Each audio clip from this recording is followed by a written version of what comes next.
আসসালামু আলাইকুম। আশা করি সবাই ভালো আছেন। আজ তৈরি করে দেখাবো সকলের প্রিয় চিকেন তেহেরি, ঝামেলাবিহীন খুব সহজভাবে বানিয়ে নিতে পারবেন। আজকের রেসিপিটা ফলো করেন মনোযোগ দিয়ে, আশা করি সবাই তৈরি করতে পারবেন। আমার লাগবে এখানে 500 গ্রাম চিকেন, ছোট করে কেটে ধুয়ে রেখেছি। লবণ দিয়ে দিব 1 চা চামচ।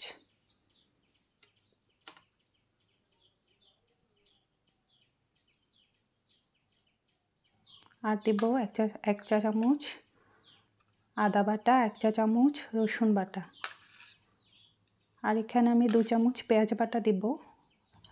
এটা দেখাতে ভুলে গেছি, অফ ক্যামেরা দিয়ে দিয়েছি। আর লাগবে হাফ কাপ টক দই, 4-5টা ফালি করে কেটে কাঁচামরিচ দিয়ে দিয়েছি। এটা 15 মিনিট ধরে ম্যারিনেট করে রাখবো, রেস্টে রাখবো।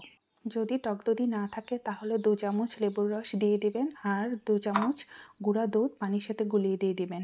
প্যানে আমি হাফ কাপ পানি, অর্ধেক আমি সরিষার তেল দিয়ে দিলাম। আমি মুরগিটা রান্না করে নেব তাই দিয়ে দিলাম।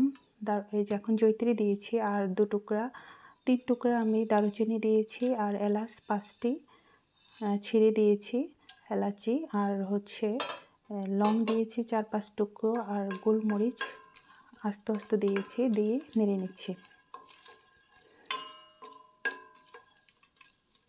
তো 15 মিনিট আমার রেস্ট হয়ে গেছে। মাংসগুলো এখন আমি এখানে দিয়ে দিচ্ছি।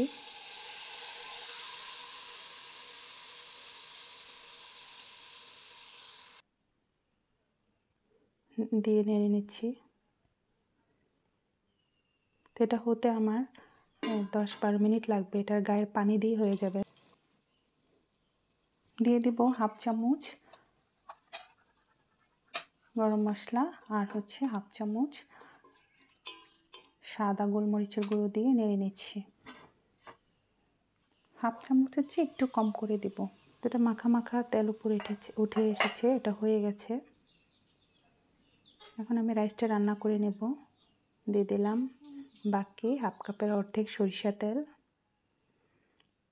আর একটু সামান্য আদা বাটা রেখে দিয়েছিলাম, আর পেঁয়াজ দিয়ে দিয়েছি, পেঁয়াজ বাটা 1 চা চামচ দিয়ে নেড়ে নিচ্ছি। এখানেও আমি হাফ চামচ একটু কম গরম মশলা দিয়ে দিব।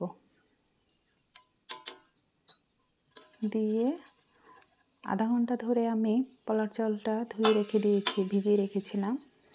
তো এটা আমি এখন দিয়ে দিলাম মশলাটার সাথে, ভালো করে অনেক কিছুক্ষণ নাড়বো, নেড়ে গরম পানি দিয়ে দিব। লবণ দিলাম 1 চামচ। 1 মিনিট ধরে নেড়ে গরম পানি দিয়ে দিলাম। পানিটা এমন হবে, বেশিও না কমও না, হাতের 1 কড়া পর্যন্ত উপরে থাকবে। তো এভাবে আমি পানিটা দিয়ে দিলাম। এটা 5-6 মিনিটের মধ্যে হয়ে যাবে। আর এখানে রাইস নিয়েছি 250 গ্রাম। তো মাংসটা যেহেতু 500 গ্রাম, এখানে আমি 260 গ্রাম নিয়েছি। 5-6 মিনিট পর এটা মাখা মাখা হয়ে যাবে। 90% রান্না হয়ে গেছে, একদম একটু মাখা মাখা আছে, পুরো পানিটা শুকিয়ে যায়নি।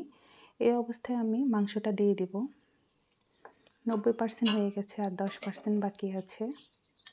পুরোটা হয়ে গেলে মাংস দিলে কিন্তু ভালো লাগবে না, এই পর্যায়ে এসে দিতে হবে।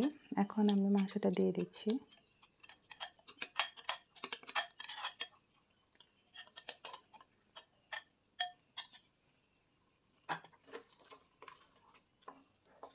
নাড়িয়ে আরও 5-6 মিনিট আমি এটা একদম অল্প আছে, লো আছে এটা রান্না করব।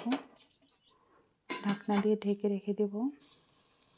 5-6 মিনিট পর আমি আসলাম। হ্যাঁ, একদম শুকিয়ে গেছে। একটু কেওড়া জল দিয়ে দিয়েছি 1 চা চামচ।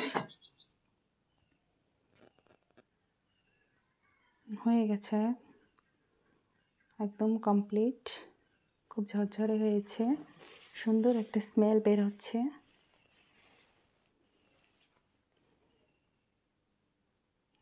হ্যাঁ, রাইসটাও নরম হয়েছে আর ঝরঝরে। তো আমি সার্ভ করে দেখাচ্ছি কেমন হয়েছে। তেহেরির একটা সুঘ্রাণ বের হয়েছে, মাংসটি খুব সফট, আর রাইসটা খুব ঝরঝরে হয়েছে। দর্শক বন্ধুরা, যদি রেসিপিটা ভালো লাগে চ্যানেলটি সাবস্ক্রাইব করে আমার পাশে থাকবেন, লাইক শেয়ার করে দেবেন। সবার জন্য অনেক দোয়া ও ভালোবাসা রইল। ভালো থাকবেন।